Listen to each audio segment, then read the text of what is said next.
தேவன் நல்லவராகவே இருக்கின்றார். தேவன் ஒவ்வொருவரையும் அறிகின்றவராயிருக்கின்றார். அவருடைய நாமத்தினாலே யாரெல்லாம் அவரிடத்திலே வருகின்றார்களோ அவர்களுக்கு அவர் பலன் அளிக்கின்றார். சிலர் அவருடைய பலனை மறுதளிக்கின்றார்கள். இந்த பூமியிலே மனுஷனுக்கு நிறைய பலன் ஒன்று தெரியுமா? ஆனால் அவன் குறிப்பிட்ட காரியங்களை தான் செய்யலாம். தேவன் கொடுக்கின்ற பலனை மறுதளிக்கத்தக்க பலன் கூட ஒரு மனுஷனுக்குண்டு. அது எப்படி உண்டாகின்றது என்றால் அது மாம்சத்திலே செய்கின்ற கிரியைகளினாலே அவன் அவைகளை மறுதளிக்கின்றான். உதாரணத்துக்கு சொல்ல முடியுமானால் நீங்கள் ஈஸியாக விளங்கிக் கொள்வதற்கு, இயேசு கிறிஸ்து அவர் தேவனாயிருந்தும் அவர் போதித்த போதும் அவருடைய வார்த்தையை மறுதளித்தவர்கள் நிறைய பேர் உண்டு. அவருக்கு முன்பாகவே, அந்த கிறிஸ்துவுக்கு முன்பாகவே அப்படி நடக்க முடியுமானால் இன்றைக்கு அவருடைய பரிசுத்தாவியின் பலத்தை, பரிசுத்தாவியின் வார்த்தைகளை, அவருடைய காரியங்களை ஒரு மனுஷன் மறுதளிப்பது என்பது அவனால் முடியும். அதனாலே தான் இன்றைக்கு நிறைய பேர் தேவனுக்கு விரோதமாயும் தேவனுடைய நாமம் அவமாக்கப்படுவதற்கும் காரணமாக இருக்கின்றார்கள். ஆனால் அவர்கள் தேவனிடத்திலே ஆண்டவரே என்னை பலப்படுத்து என்று கேட்டால் கட்டாயம் தேவன் பலப்படுத்த போதுமானவராக இருக்கின்றார். அதற்கு அவர்கள் தங்களுடைய மாம்சத்தை விட்டுவிட வேண்டும். ஆவியானவருக்கு இடம் கொடுக்க வேண்டும். இன்றைக்கு நான் மத்தேயு 13 இருந்து தான் ஆண்டவரிடத்திலே சில காரியங்கள் நான் ஜெபம் பண்ண போது ஆண்டவர் எனக்கு மத்தேயு 13 வாசிக்க சொன்னார். அப்போ நான் மத்தேயு 13 வாசித்தேன். மத்தேயு 13 இருந்து தான் நாங்கள் இன்றைக்கு ஒரு காரியங்களை நாங்கள் பார்க்க போகின்றோம். மத்தேயு 13 ஆண்டவராகிய இயேசு கிறிஸ்து 1 10 வரைக்கும் பார்ப்போமானால் அவர்களோடு உவமைகளாக பேசிக்கொண்டு வருகின்றார். உவமைகளாக பேசிக்கொண்டு வந்தபோது சீசர்கள் கேட்கின்றார்கள், ஆண்டவரே நீர் ஏன் இவர்களோடு கூட உவமைகளாக பேசுகிறீர் என்று சொல்லி. அதற்கு ஆண்டவராகிய இயேசு கிறிஸ்து சொல்லுகின்றார். 10வது வசனம் சொல்லுகிறது. 10வது வசனத்திலே அவர்கள் கேட்கின்றார்கள். 9வது வசனத்திலே நாங்கள் வாசிக்கின்றோம், கேட்கின்றவன், அதாவது ஒருத்தன் கேட்கின்றவனாயிருந்தால் கேட்கிறதற்கு, அதாவது காதுள்ளவன் கேட்க கடவன் என்றார். அப்பொழுது சீசர்கள் அவரிடத்தில் ஏன் அவர்களோடு உவமைகளாய் பேசுகிறீர் என்று கேட்கின்றார்கள். அதற்கு ஆண்டவர் சொல்லுகின்றார், அவர்களுக்கு அவர் பிரதியுத்தரமாக, பரலோக ராஜ்யத்தின் ரகசியங்களை அறியும்படிக்கு உங்களுக்கு அருளப்பட்டது, அவர்களுக்கோ அருளப்படவில்லை. பரலோக ராஜ்யத்தின் ரகசியங்களை ஒரு மனுஷன் அறிய வேண்டுமானால் அவன் தேவனுக்கு கீழ்ப்படிய வேண்டியது அல்லது தேவனிடத்திலே வர வேண்டியது அவசியமாக இருக்கின்றது. கிறிஸ்துவை வெளிப்படுத்துவதற்கு கூட பரலோக ராஜ்யம் தேவைப்பட்டது. அப்ப ஆண்டவராகிய இயேசு கிறிஸ்து சீசர்களை கேட்கிறார், நீங்கள் என்னை யார் என்று சொல்கிறீர்கள் என்று சொல்லி. அப்பொழுது பேதுரு சொல்கிறார், நீ தேவனுடைய குமாரனாகிய கிறிஸ்து என்ற போது ஆண்டவராகிய இயேசு கிறிஸ்து சொல்லுகிறார், மாம்சமும் இரத்தமும் அல்ல, இதை உனக்கு பரலோக ராஜ்யம் வெளிப்படுத்தினது என்று சொல்லி. அப்ப பரலோக ராஜ்யத்தின் திட்டங்களை பரலோக ராஜ்யம் தான், பரலோக ராஜ்யத்தின் ரகசியங்களை பரலோக ராஜ்யம் தான் அறிவிக்க வேண்டும். அப்ப அதை அறிவிக்கிறதற்கு அவர்கள் பரலோக ராஜ்யத்தின் இடத்திற்கு வர வேண்டும். அப்படி வந்தால்தான் அவர்கள் அந்த திட்டங்களை அறிவிப்பார்கள். நாங்கள் வேலைக்கு ஒரு கம்பெனிக்கு போனால் கூட அவங்க அந்த திட்டத்தை, ஆப்பிள் கம்பெனிக்கு போனால் தான் ஆப்பிள் கம்பெனியின் திட்டங்களை, அவர்களுடைய வருஷம் நடக்க போகிற காரியங்கள் எல்லாம் அடுத்த 5 வருஷத்துக்குரிய திட்டங்கள். அப்படி ஒரு பார்லிமெண்ட்டுக்கு போனால் அவர்கள் தங்களுடைய அடுத்த காரியங்களை குறித்து அவர்கள் பேசுவார்கள். அதே போல தான் நாங்கள் தேவனிடத்திலே வரும்போது தான் தேவன் பரலோக ராஜ்யத்தின் காரியங்களை வெளிப்படுத்துகின்றார். மற்ற காரியங்களில் நாம் அழிந்து போகின்றதற்கு எதுவானவைகள். ஆனால் இயேசு கிறிஸ்துவனிடத்திலே வருகின்ற பரலோக ராஜ்யத்தின் காரியங்கள் எங்களுக்கு நித்திய ஜீவனுக்கு எதுவானவைகள். அப்போ நாங்கள் உலகத்தின் காரியங்களை நாங்கள் அறிந்து கொள்ளும்படி நாங்கள் போவதை பார்க்கிலும் இயேசு கிறிஸ்துவனுடைய வார்த்தைகளை நாங்கள் செவி சாய்க்க வேண்டியது அவசியமாக இருக்கிறது. ஏன் ஆண்டவர் இப்படி சொல்லுகிறார் என்று சொன்னால், 13வது வசனம் சொல்லுகிறது, அவர்கள் கண்டும் காணாதவர்களாய், கேட்டும் கேளாதவர்களாய், உணர்ந்து கொள்ளாதவர்களாயும் இருக்கிறபடியினால் நான் அவர்களோடு உவமைகளாக பேசுகிறேன். சில வேளைகளில் என்னுடைய வாழ்வில் கூட நடந்த சில காரியங்கள் அவங்க கேட்க மாட்டாங்க, அவங்களுக்கு சொல்லி பிரயோசனம் இல்லை என்று சொல்லி நான் இருந்த நாட்கள் நிறைய உண்டு. அதே போலதான் ஆண்டவருக்கு தெரியும், சாதாரண மனுஷனாகிய எனக்கே தெரிகின்றது இவர்கள் இதை சொன்னால் ஏற்றுக்கொள்ள மாட்டார்கள் என்று சொல்லி எனக்கே தெரிகிறது தேவனுடைய ஆவியின் துணையோடு என்றால் தேவனாகிய கர்த்தருக்கு எவ்வளமாய் தெரியும். அப்ப தேவனாகிய கர்த்தருக்கு தெரிகின்றது, இவர்கள் கண்டும் என்னை கண்டும் காணாதவர்கள் போல போகின்றார்கள். நான் சொல்லுகிற வார்த்தைகளை கேட்டும் அசட்டை பண்ணுகிறவர்களாய் இருக்கிறார்கள். என்னுடைய வார்த்தையை ஏற்று இருதயத்திலே அவர்கள் உணர்ந்து கொள்ளாதவர்களாயும் இருக்கின்றார்கள். இவர்களுக்கு நான் என்னுடைய பரலோக ராஜ்யத்தின் காரியங்களை வெளிப்படுத்தினாலும் அவர்கள் ஏற்றுக்கொள்ள மாட்டார்கள். அவர்களுக்கு அறிந்து கொள்ள விருப்பம் இல்லாதவர்களாய் இருக்கின்றார்கள். அதனாலே நான் அவர்களுக்கு உவமைகளாய் பேசுகிறேன். அதாவது அவர்கள் விளங்கிக் கொள்ளவில்லை. அப்போஸ்தலர்களுக்கும் உவமைகளாய்த்தான் பேசினார். ஆனால் அப்போஸ்தலர்கள் அதை அறிந்து கொண்டார்கள். பிறகு அவர்கள் அதை கேட்க விரும்பும் போது, உவமைகளை அறிந்து கொள்ள விரும்பும் போது, அவரிடத்திலே வரும்போது அவர் அந்த உவமைகளை அவர்களுக்கு வெளிப்படுத்தினார்.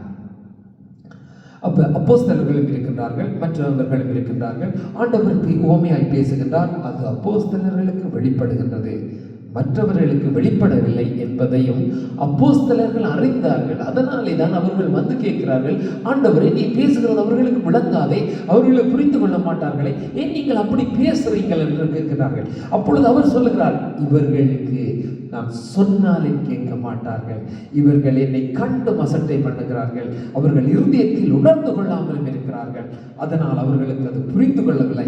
நீங்கள் என்னை கண்டு ஏற்றுக்கொண்டு என்னுடைய வசனங்களை கேட்டு ஏற்றுக்கொண்டு உங்களுடைய இருதயத்தில் அவைகளை ஏற்றுக்கொண்டு நீங்கள் என்னிடத்திலே வருகின்றபடியினால் உங்களுக்கு என்னுடைய இந்த ஊமைகள் பரலோக ராஜ்யத்தின் காரியங்கள் உங்களுக்கு வெளிப்படுகிறது என்று சொல்லி, இதற்கு நான் கொடுத்த தலைப்பு கூட பரலோக ராஜ்யத்தின் ரகசியங்களை அறிய வேண்டுமா, நீங்கள் கிறிஸ்துவனிடத்திலே வர வேண்டும், அந்த வார்த்தைகளுக்கு எங்களை ஒப்புக் கொடுக்க வேண்டும். ஆவியானவருடைய துணை வெரி இம்பார்ட்டன்ட். ஆவியானவருடைய துணை இல்லை என்று சொன்னால் இந்த பரலோக ராஜ்யத்தின் காரியங்களை ஒரு மனுஷனால் அறிந்துவிட முடியாது. ஏனென்றால் 13வது வசனத்தில் எப்படி அந்த காரியத்தை அவர் சொல்லுகிறார் என்றால், இவர்கள் என்னை காண்கின்றார்கள், ஆனால் அவர்கள் என்னை கண்டு காணாதவர்கள் போலத்தான் இருக்கிறார்கள். கண்டு காணாதவர்களாய், கேட்டும் கேளாதவர்களாய். எப்படி என்று சொன்னால், அவர்கள் கேட்டு உணரல்ல, அது மனம் திரும்புவதற்கு அவர்களுக்கு விருப்பம் இல்லை, இருதயத்தை அவர்கள் கடினப்படுத்துகிறார்கள், தேவனுடைய வார்த்தைக்கு அவர்கள் இடம் கொடுக்க விரும்புகிறார்கள் இல்லை, தங்களுடைய வழியிலேயே அவர்கள் நடக்க விரும்புகின்றார்கள்.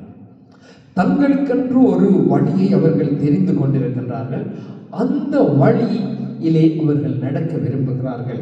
அதனாலே தேவனுடைய வார்த்தைக்கு அவர்கள் பிரியம் இல்லாதவர்களாக இருக்கின்றார்கள். இன்றைக்கும் தேவனுடைய பிள்ளைகள் என்று சொல்லுகிறவர்கள், அன்று ஆபிரகாமுடைய பிள்ளைகளாகிய இஸ்ரவேலின் பிள்ளைகளாக இருக்கின்ற ஆபிரகாம், ஈசாக், யாக்கோபினுடைய 12 கோத்திரங்களிலே இருக்கின்ற தேவனுடைய பிள்ளைகளாக இருக்கின்றவர்கள், ஆபிரகாமினுடைய சந்ததி என்று சொல்லுகிறவர்கள், தங்களுக்கென்று ஒரு வழியை தெரிந்து கொண்டு கர்த்தருடைய வழியை அசட்டை பண்ணினார்கள், கர்த்தருடைய போதனையை அசட்டை பண்ணினார்கள். இன்றைய நாளிலும் கூட தேவனுடைய பிள்ளைகள் என்று சொல்லுகிறவர்கள் தேவனுடைய வழியை அசட்டை பண்ணுகிறார்கள், தேவனுடைய போதனையை அசட்டை பண்ணுகிறார்கள். பாவம் கர்த்தருக்கு பிரியமில்லாதது என்று கர்த்தர் சொல்லுகிற போது அதை செய்யவும் துணிகின்றவர்களாய் இருக்கின்றார்கள். ஒரு உதாரணத்துக்கு நான் சொல்லுகிறேன். ஒரு தேவனுடைய பிள்ளை வைராக்கியம் அவனுக்கு வேணும். எப்படி வைராக்கியம் என்றால், கிறிஸ்து சொன்ன வார்த்தையை நான் மீறுவதில்லை, கிறிஸ்து எனக்கு கட்டளையிட்டபடி நான் நிற்பேன். எனக்கு பூமியில இருந்து எந்த காரியமும் கிடைக்கலாம், அல்லது பூமியிலே எனக்கு எதுவும் கிடைக்காமல் போகலாம். என்னை 100 பேர் வெறுக்கலாம், 1000 பேர் ஒதுக்கலாம், 10 பேர் சேர்க்கலாம், நோ ப்ராப்ளம். ஏனென்றால் ஆண்டவரிடத்திலேயே முதல் வந்தவர்கள் 12 பேரைத்தான் ஆண்டவர் தெரிந்து கொண்டார். அதிலே கூட எவ்வளவு பேரை ஆண்டவர் கண்டிருப்பார். பிறகு 120 பேர் தான் வந்து சேர்ந்தார்கள். எத்தனை லட்சம் பேர் ஆண்டவருடைய வார்த்தையை கேட்டிருப்பார்கள். எத்தனை பேருக்கு கர்த்தர் வார்த்தையை சொல்லியிருப்பார். எவ்வளவு பேர் கர்த்தரை ஆண்டவராகிய இயேசு கிறிஸ்துவை எதிர்த்து நின்றார்கள். கிறிஸ்துவையே ஒருத்தன் எதிர்த்து நின்றான் என்றால் அவருடைய போதனையே அவன் அங்கீகரிக்கல் என்றான். சிலவோட நாம சொல்றதை அவன் ஏற்றுக்கொள்ளாவிட்டான், நோ ப்ராப்ளம். ஆனால் அது கர்த்தருடைய வார்த்தை, ஆனால் ஏற்றுக்கொள்ள வேண்டும். இல்லைன்றால் அந்த வார்த்தை நியாயம் தீர்க்கும். இயேசு கிறிஸ்து நியாயம் தீர்க்கிறவர் இல்லை என்று நாங்கள் பார்க்கின்றோம். அவர் பாவத்தை மன்னிக்கும்படியான இயேசு கிறிஸ்துவாய்த்தான் வந்தார். நியாயாதிபதியாய், நியாயம் தீர்க்கின்றவராய், சர்வ வல்லமையுள்ள ராஜாவாய் அவர் மீண்டும் வரப்போகின்றார். அவர் நியாயாதிபதியாய் வரப்போகின்றார். அவர் நியாயம் தீர்க்கின்றவராய் வரப்போகின்றார். நாங்கள் இயேசு கிறிஸ்து பாவத்தை மன்னிக்கிறவராய் மட்டும் காட்டுகின்றோம், பாவத்தை மன்னிக்கிறவராய் மட்டும் பார்க்கின்றோம்.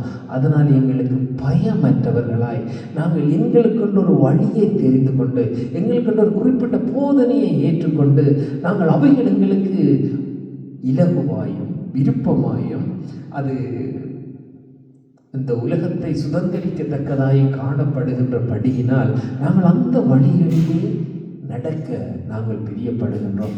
ஆனால் ஆண்டவராகிய இயேசு வருகின்றார். அவர் வருகின்றார். அவருடைய வார்த்தை நியாயம் தீர்க்கும் என்பதை நாங்கள் மறந்தவர்களாய் காணப்படுவோமானால் ஒரு நாளைக்கு நாங்கள் பரிதவிக்கக்கூடியவர்களும் நிர்வாகியவாதிகளுமாய் இருப்போம் என்று சொல்லி நாங்கள் வெளிப்படுத்தலை வாசிக்கின்றோம். நான் ஏன் இவைகளை இந்த நாட்களிலே ஆண்டவர் சொல்லுகிறார் என்றால், ஆண்டவரே இவைகளை பேச விரும்புகிறார் என்றால், ஒருவன் வஞ்சிக்கப்படுவது கர்த்தருக்கு பிரியமில்லாமல் இருக்கின்றது. ஒரு மனுஷன், நாங்கள் இந்த வார்த்தையை இன்னும் அழகாய் ஆண்டவர் ஏசாயாவிலே 9வது அதிகாரத்திலே ஏசாயா சொல்லி வைத்திருக்கின்றார். 6வது அதிகாரம் 9வது 10வது வசனத்திலே இந்த வசனம் சொல்லப்படுகிறது. எப்படி என்று சொன்னால், 6வது அதிகாரம் நான் 9 வாசிக்கிறேன். அப்பொழுது அவர் ஏசாயாவும் சொல்ற இதில் வசனம் 8வது வசனத்திலிருந்து, பின்பு யாரை நான் அனுப்புவேன், யார் நமது காரியமாய் போவான் என்று உரைக்கிற ஆண்டவருடைய சத்தத்தை கேட்டேன். ஏசாயா சொல்கிறார், அதற்கு நான் இதோ அடியேன் இருக்கிறேன், என்னை அனுப்பும் என்றேன். ஆண்டவருடைய சத்தம் ஏசாயாவினுடைய இருதயத்திலே துணிக்கின்றது. அந்த ஏசாயா சொல்லுகிறார், ஆண்டவரை நான் போகின்றேன், என்னை அனுப்பும் என்று. அதற்கு ஆண்டவர் சொல்லுகிறார், போய். அப்பொழுது அவர், நீ போய் இந்த ஜனங்களை நோக்கி, நீங்கள் காதார கேட்டும் உணராமலும் கண்ணார கண்டும் அறியாமல் இருங்கள் என்று சொல்.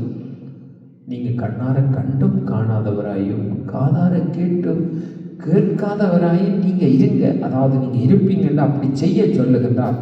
அதற்கு அடுத்த வருஷம் சொல்லுகிறது, இந்த ஜனங்கள் தங்கள் கண்ணினால் காணாமலும் தங்கள் காதுகளினால் கேளாமலும் தங்கள் இருதயத்தில் உணர்ந்து குணப்படாமலும் நான் அவர்களை ஆரோக்கியமாக்காமலும் இருக்க நீ அவர்கள் இருதயங்களை கொளுத்ததாக்கி அவர்கள் காதுகளை மந்தப்படுத்தி அவர்கள் கண்களை மூடி போடு என்றார்.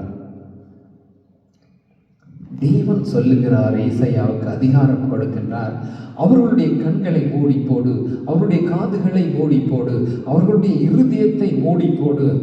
ஏனென்றால் அவர்கள் அவ்வளவுக்கு என்னுடைய சத்தத்தை கேட்க முடியாதபடி இருக்கின்றார்கள். நாங்கள் நினைக்கிறோம் இஸ்ரவேல் ஜனங்கள் கேட்கல, இஸ்ரவேல் ஜனங்கள் கேட்காம இல்லை. ஆண்டவரே இஸ்ரவேல் ஜனங்களுடைய காதுகளை அடைத்தார், இருதயங்களை அடைத்தார். அவர்களுடைய இருமாப்புகளை, அகம்பாவங்களை, அவர்களுடைய தப்பிதங்களை, அவர்களுடைய வழிகளை அறிந்த தேவன் தன்னை அவர்களுக்கு மறைத்தார்.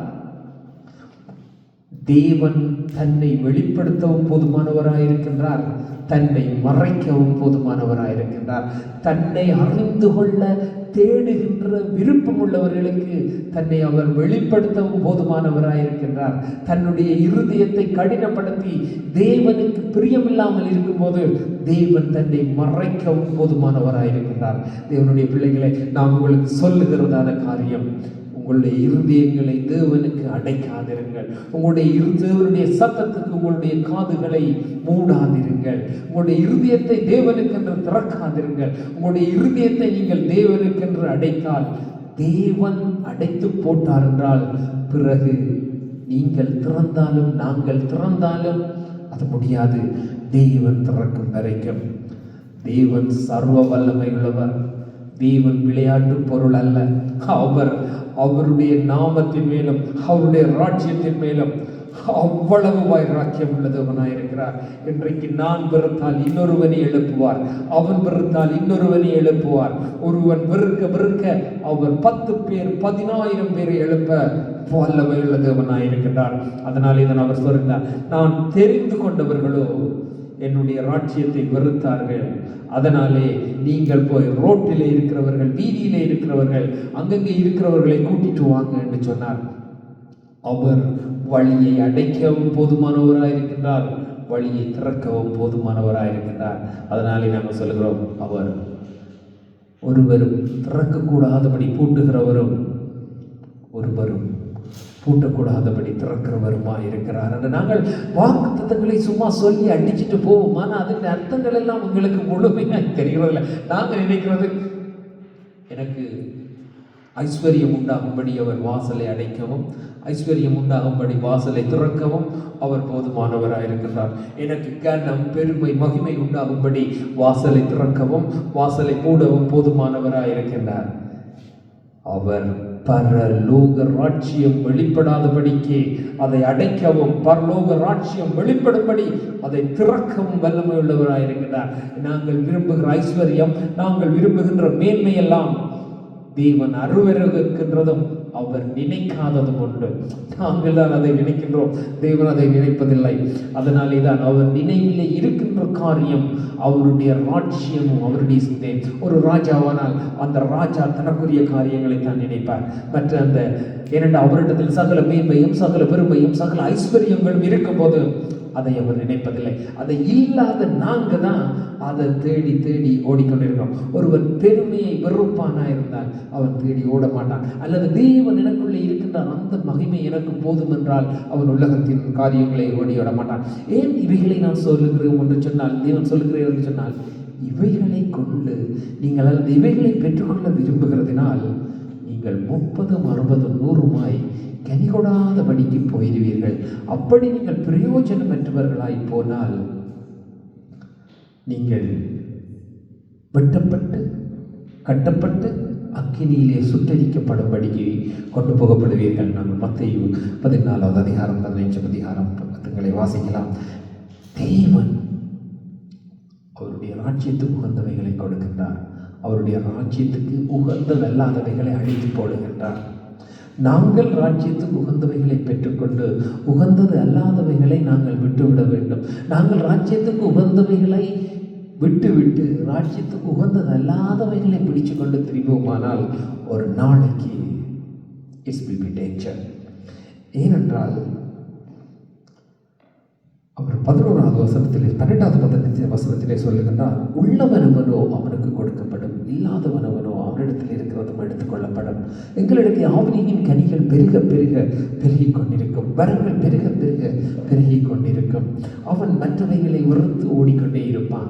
ஆனால் அவைகளை வெறுத்து உலக ஐஸ்வர்யத்தை சேர்க்கிறவன் அவனிடத்திலே சேர்த்து கொண்டுதான் இருப்பான். நாங்கள் ஒரு வசனம் சொல்லுவோம் தெரியுமா, பணம் பணத்தோடு தான் சேரும் என்று சொல்லி நாங்கள் சொல்லுவோம். ஏனென்றால் அவன் அந்த பணத்தை வைத்து பணத்தை பெருக்குகின்றான். அதனாலே எங்களுடைய பார்வைக்கு நாங்கள் நினைக்கிறோம் பணம் பணத்தோடு சேருகிறது இல்லை, அந்த பணத்தை வைத்து அதை அவன் பெருக்குகின்றான். அதான் ஆண்டவர் கொடுத்த தாளத்தை வைத்து நாங்கள் அதை பெருக்க வேண்டும். பொல்லாங்கன் பூமியிலே ஐஸ்வர்யத்தையும் கொடுத்திருக்கின்றான், தேவனும் ஐஸ்வர்யத்தை கொடுத்திருக்கின்றார். தேவன் கொடுத்திருக்கின்ற ஐஸ்வர்யம் நாங்கள் கனத்தை மகிமையை தேடுவதற்கல்ல, தேவன் கொடுக்கின்றது உள்ளவன் இல்லாதவனுக்கு கொடுக்கும்படி தேவன் கொடுக்கின்ற ஐஸ்வர்யம் காணப்படுகின்றது.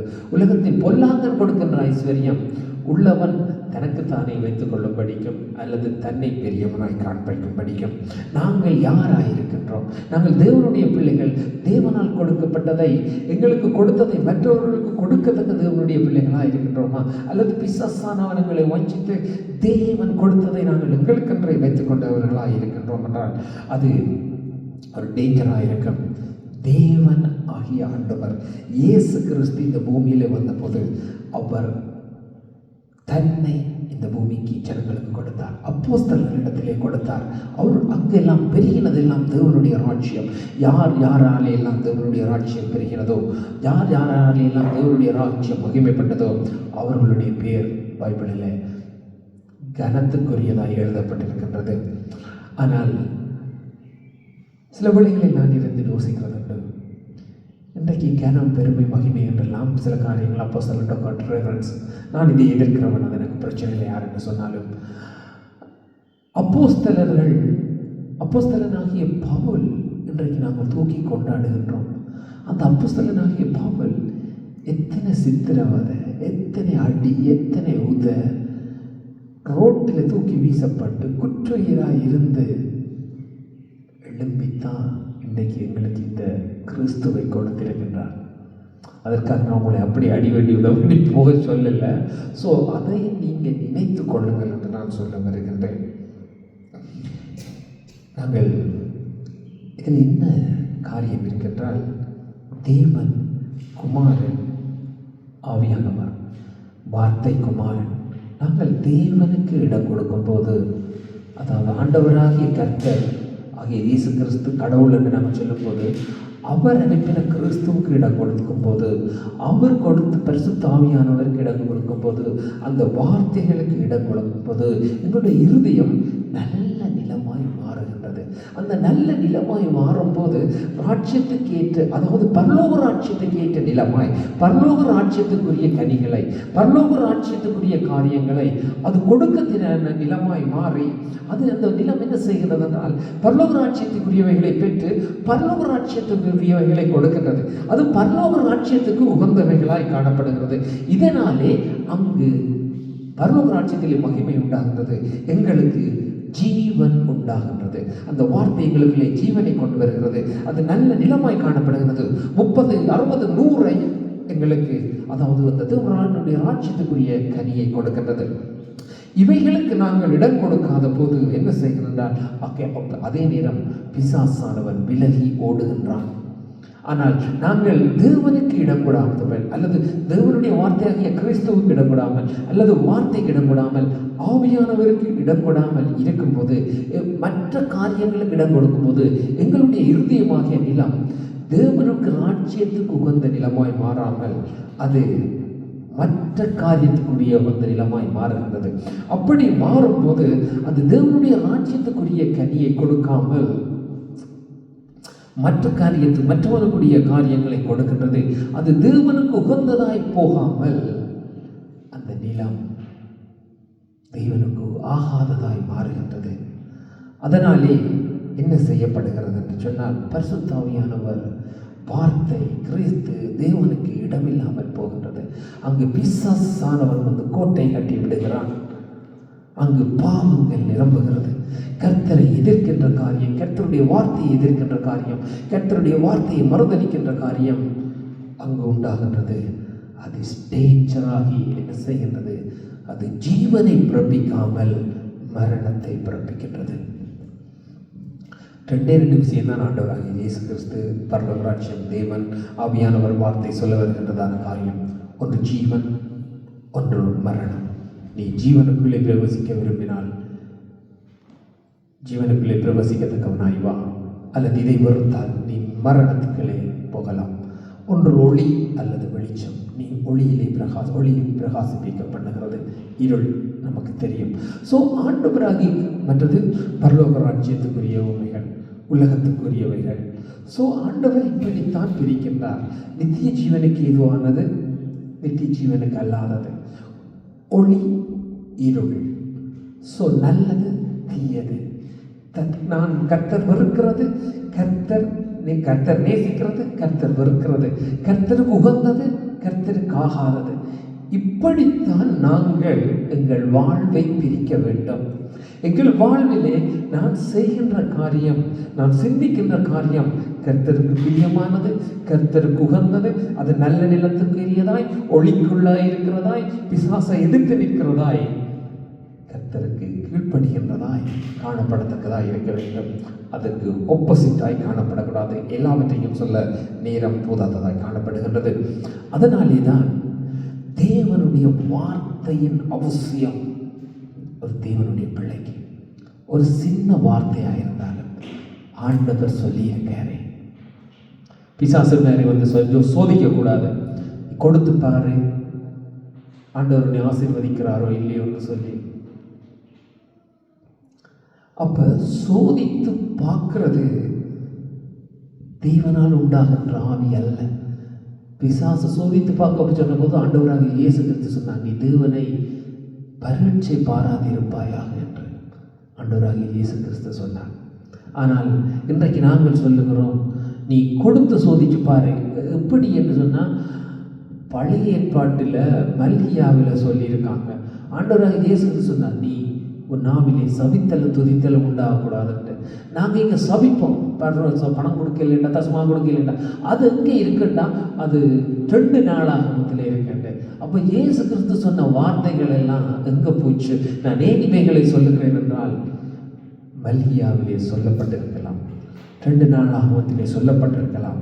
ஆனால் அதை ஏன் எப்பொழுது தேவன் யாருக்கு சொன்னார் என்று அறியத்தக்கதான ஆவியானவருடைய துணை, ஞானம், விவேகம், வித்தி, அப்படி யோசிக்கத்தக்கதான சிந்தைகள் எங்களுக்கு வேண்டும். அதே போல இயேசு கிறிஸ்துவானவர் இதை சொல்லி இருக்கிறாரே, அதை நாம் செய்யக்கூடாது என்று சொல்லி பழைய ஏற்பாட்டில் கூட இருந்திருக்காங்க தெரியுமா உங்களுக்கு? ஆண்டவராகிய இயேசு கிறிஸ்துவுக்கு ஆண்டவரை சோதிக்க கூடாது என்று சொல்லி 7வது அதிகாரம் ஏசாயாவிலே, அப்பொழுது ஏசாயா வந்து சொல்லுகின்றார், யாரென்றால் உசியாவின் என்றால் அந்த ராஜாவுக்கு சொல்லும் போது அந்த ராஜா சொல்லுகின்றார், நான் ஆகாசை தூக்கி நான் ஆகாஷ் 12வது வசனம் சொல்லுகிறது.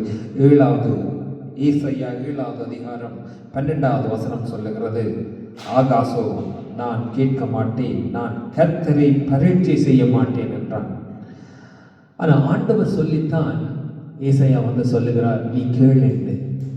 ஆனால் அது கர்த்தரை சோதிக்கிற விதமாக இருந்தபடியினால், தேவன் விரும்பின காரியமாக இருந்தாலும் தேவனை சோதிக்கின்ற காரியத்துக்கு நிகராக இருக்கிறபடியினால் அந்த ராஜா சொல்லுகிறார், நான் கர்த்தரை சோதிக்க மாட்டேன், பரீட்சை பார்க்க மாட்டேன் என்று சொல்லி. புதிய ஏற்பாட்டில் இல்லை, இது பழைய ஏற்பாட்டிலும் இருக்குது.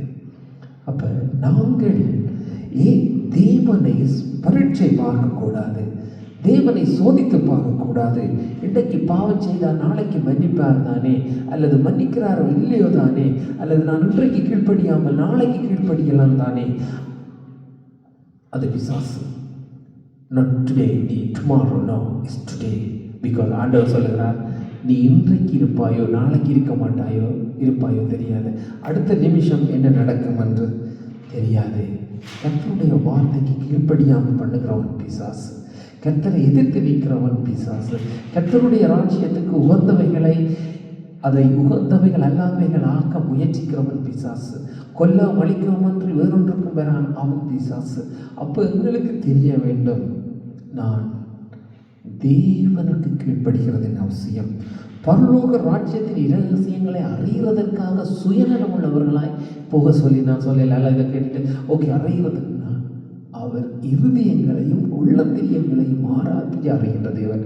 அவரை உண்மையாய் நேசித்து அவருடைய சத்தத்துக்கு செவி கொடுத்து, நான் போன கிழமைக்கு அதை வேர்களை சொன்னேன், சமாரிய ஸ்திரீ என்னிடத்தில் ஆண்டவராக இயேசு கிறிஸ்து தேடி போனார். ஏனென்றால் மேசியா வருகின்றார், அவர் எனக்கு அறிவிப்பார் என்கின்ற இருதயத்தின் சிந்தையோடும் அவள் மேசியாவை எதிர்பார்த்திருந்தாள். அதான் புதிய ஏற்பாட்டிலே ஆண்டவர் சொல்லுகிறார், என்னை நோக்கி காத்திருக்கிறவனிடத்திலே தான் நான் வருகிறேன். என்னை நோக்கி கர்த்தாவே கர்த்தாவே என்று கூப்பிடுகிறவர்கள் அல்ல, என்னை நோக்கி காத்திருக்கிறவர்களிடத்தில் உண்மையாய். ஆண்டவராகிய என்னிடத்தில் அன்பு கூறுகிறவன் என்று சொல்லுகிறவன் என்னுடைய வார்த்தைகளை கை கொள்ளுகிறான் என்று சொல்லி, நான் இயேசு கிறிஸ்துவனிடத்திலே அன்பு கூறுகிறேன் என்று சொல்லி அவருடைய வார்த்தைகளை நான் பின்பற்றாட்டி நான் பொய்யனாய் இருக்கிறேன் என்று பைபிள் சொல்லுகிறது. இயேசு கிறிஸ்துவை நேசிப்பது நான் உலகத்துக்காக சேர்ச்சுக்கு போவதல்ல, உலகத்துக்காக கிறிஸ்தவன் என்று சொல்லுவதல்ல, உலகத்துக்காக நான் கிறிஸ்தவனாய் இருப்பது அல்ல. கர்த்தருடைய வார்த்தையை, கிறிஸ்துவை நேசிக்கின்றவன் கர்த்தருடைய வார்த்தையை கை கொள்ளுகிறான் என்று சொல்லி, ஆண்டவருக்கு சபித்தல் பிரியமில்லை, நான் சபிக்கக்கூடாது. மது அருந்துகிறது பிரியமில்லை, அருந்தக்கூடாது. அதே நாம் மது அருந்துகிறதுனால மற்ற அவிசுவாசிக்கு இடரல் உண்டாகிறது, அல்லது ஒரு புதிய விசுவாசிக்கு இடரல் உண்டாகிறது, அல்லது புது விசுவாசிக்கு பலவீனம் உண்டாகிறது. அதனால் கர்த்தர் அதை அருவருக்கின்றார். அதை புசிப்பது அல்லது குடிப்பது எனக்கு தூரமாக இருக்க வேண்டும் என்று ஒரு தேவனுடைய பிள்ளை எண்ணுவானானால், நினைப்பானால், தேவன் அதை செய்ய வல்லமையுள்ளவராய், அல்லது இதுதான் என்னுடைய வழி, நான் ஞானஸ்தானம் எடுத்து விட்டேன், நான் தேவனுடைய ராஜ்யத்துக்குள்ளே இருக்கிறேன், நான் சபையிலே இருக்கின்றேன், நான் இந்த சபையிலே இருக்கிறேன், அந்த நான் நீதிபதியிலே சொல்கிறேன், யாரையும் எதிர்ப்பு குற்றப்படுத்தவில்லை. எனக்கு 2 வேலை நான் என்னுடைய வாழ்க்கையிலே கர்த்தர் எனக்கு தந்த நினைச்சிருக்கிறதும் செய்கிறதும். ஒன்று, பாவிகளை கர்த்தரிடத்திலே கொண்டு வர வேண்டும். 2வது, ரட்சிக்கப்பட்டவன் விழுந்து விடாமல் அவனை தடுக்க வேண்டும்.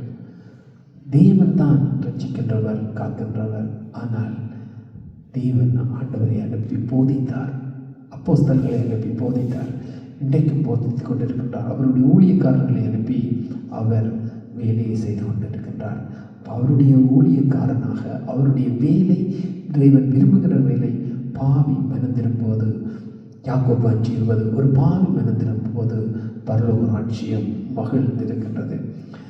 ஸ்தேவான் கல்லறிந்து கொல்லப்பட்ட போது பரலோக ராஜ்யம் எழுப்பி நின்றது, சல்யூட் அடித்தது.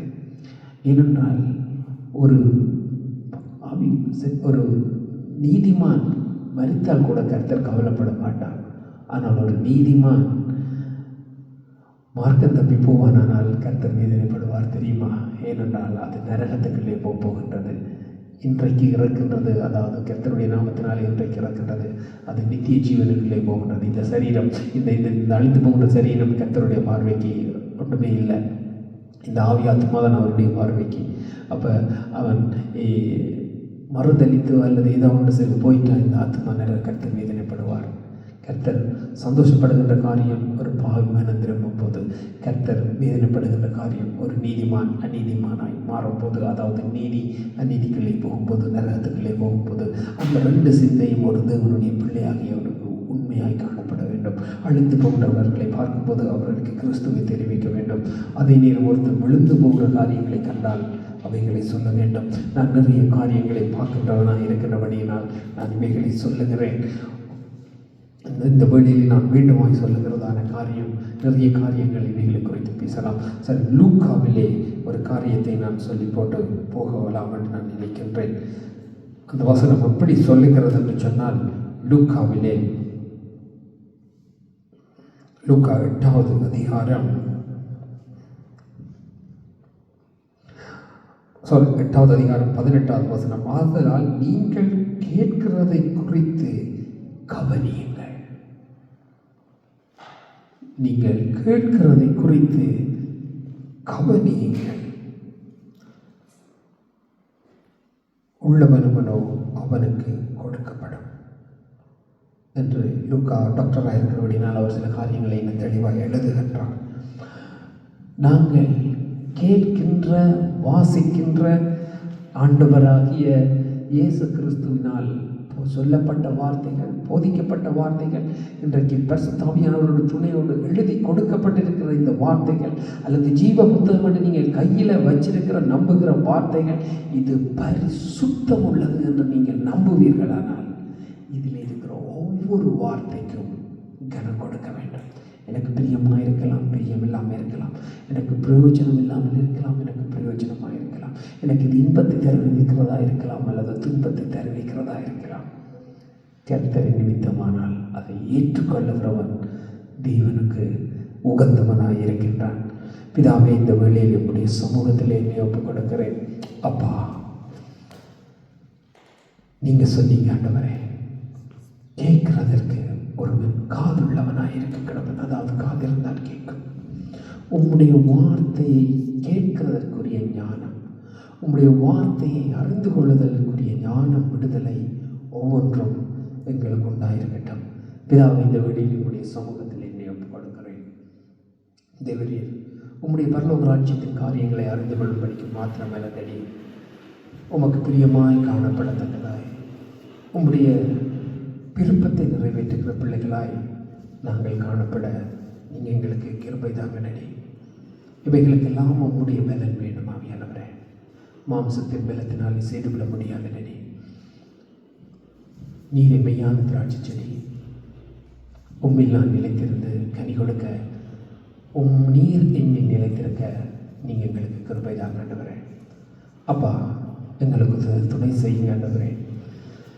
பாவிகள் உம்மிடத்திலே வர ஆண்டவரே, அவர்களை உம்மிடத்திலே கொண்டு வரவும் ஆண்டவரே, உம்முடைய பிள்ளைகள்